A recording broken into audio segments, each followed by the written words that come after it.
नमस्कार, मी डॉक्टर अर्चना थोरात। श्रीलंकेप्रमाणे भारतातील आमदार खासदारांच्या पेन्शन रद्द कराव्यात का आणि तिजोरीवरचा ताण कमी करावा का, अशा अनुषंगाने सध्या चर्चा चालू आहे। पण सध्या आमदार खासदारांना किती पगार मिळतो किंवा किती निवृत्ती वेतन दिलं जातं याविषयी आपण चर्चा करू।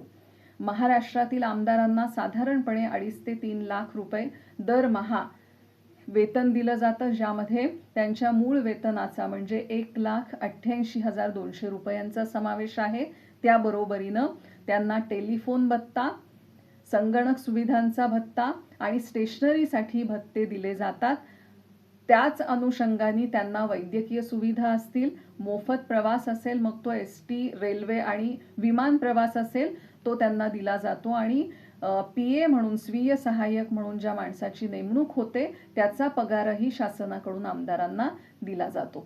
निवृत्ती वेतन महाराष्ट्रातील आमदारांना साधारणपणे 50,000 ते 1 लाख रुपयांपर्यंत दिलं जातं। त्यांची कारकीर्द किती होती, कामकाज कसं केलेलं आहे या अनुषंगानं ते ठरवलं जातं।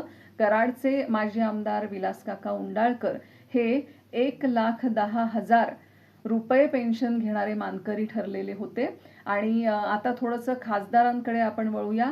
खासदारांना 3 लाख ते 3.5 लाख दरमहा वेतन मिळतं, ज्यामध्ये 1,24,000 हे त्यांचं मूळ वेतन असून मतदार भत्ता म्हणून 87,000 रुपये आणि कार्यालयीन खर्च म्हणून 75,000 रुपये त्यांना दिले जातात।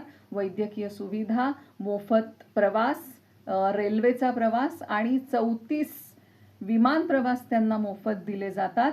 त्याचबरोबरीनं दिल्लीमध्ये त्यांना मोफत निवासस्थान दिलं जातं।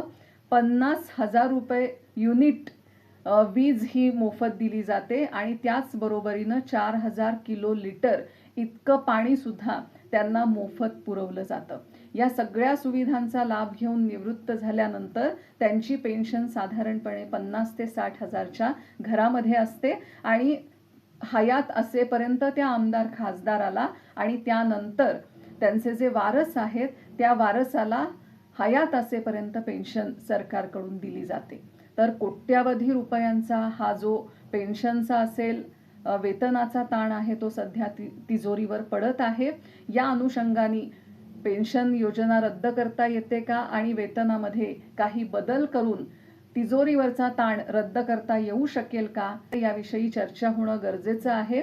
आणि या चर्चेतून काही मार्ग निघाला तर निश्चितपणाने विकासाला प्रेरणा मिळू शकेल। तुम्हाला काय वाटतं हे मला जरूर कळवा। नमस्कार।